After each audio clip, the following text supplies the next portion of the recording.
This is my December update on my 112 gallon Average Reef. It's now December 30th and I almost didn't get a chance to film this. I'm not really sure why. I guess I just didn't feel like it. Some days the corals have been closed up and not too much has changed. However, since I've been doing this for something like 4 years, I want to keep shooting a video once a month on the tank and showing its progress. The minor issues I've been having is this Bernard Pore, which just loves to look overexposed, hasn't opened in a few days. There's no tissue loss and the polyps are still there, they're just not expanding. So I'm not too concerned about it. You can see the rest of the tank. There's not too many other issues. The Gania pores are all fine, so maybe it just decided to close up for a bit. The one thing I will note is my calcium dropped to about 350, which is low, but I don't think that's low enough to cause a coral to close up. I've been bringing it up over the course of a few days, so we'll see if that does the trick. And then, of course, regular water changes and target and broadcast feeding as well. The fish are all doing well. I probably could add a few more small guys, but for whatever reason I never get around to it. Between clownfish breeding and stocking my other satellite tanks, my quarantine tanks always seem to be full. That being said, I am picking up some Banggai cardinals, which are really just for breeding, but I will probably end up with an odd number of male or females, so I'll stick a single in here if that's the case. The one hardware change is I finally retired my Kessel A350W.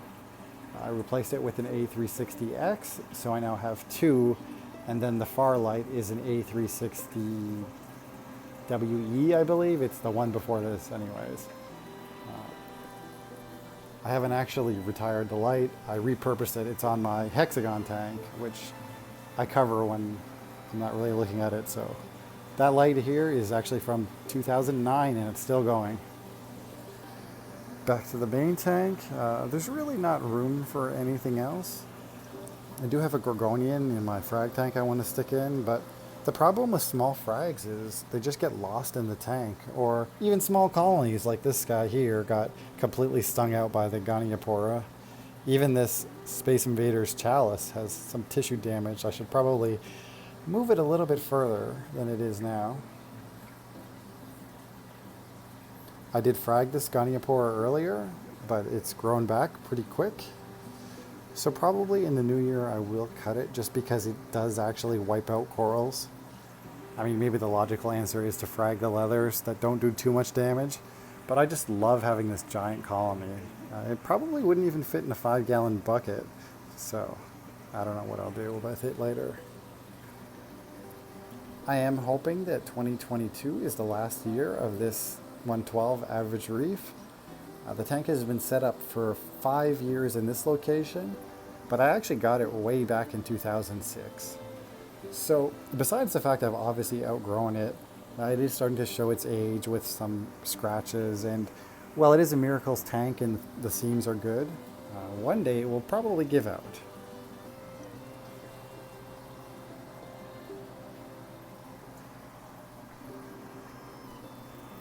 The side is still my favorite view. And here you can really see where am I going to stick new corals? Sure, it's not packed with fish, but otherwise, I really do love this reef tank. I just think I've outgrown it, or I outgrew it years ago, and it's time for a change. That being said, don't expect me to get a new tank next week or next month. I am hopeful of moving first because obviously with a tank this old, when I get a new tank, it's going to be up for 5 or 10 or maybe more years, so it's not something I'm just going to do on a whim. The tank will have to fit wherever my new house is, and if it's a peninsula, if it's like this, will depend on the layout. I want to point out these red mushrooms. This is actually the first coral I ever got. I'm not sure if it was the end of 2005 or early 2006. I had a little 15-gallon nano reef before this. And thankfully, some of these guys are still here. There was a time where I sold them off, but they always pop back up in the rock. Now they're a pretty sentimental coral.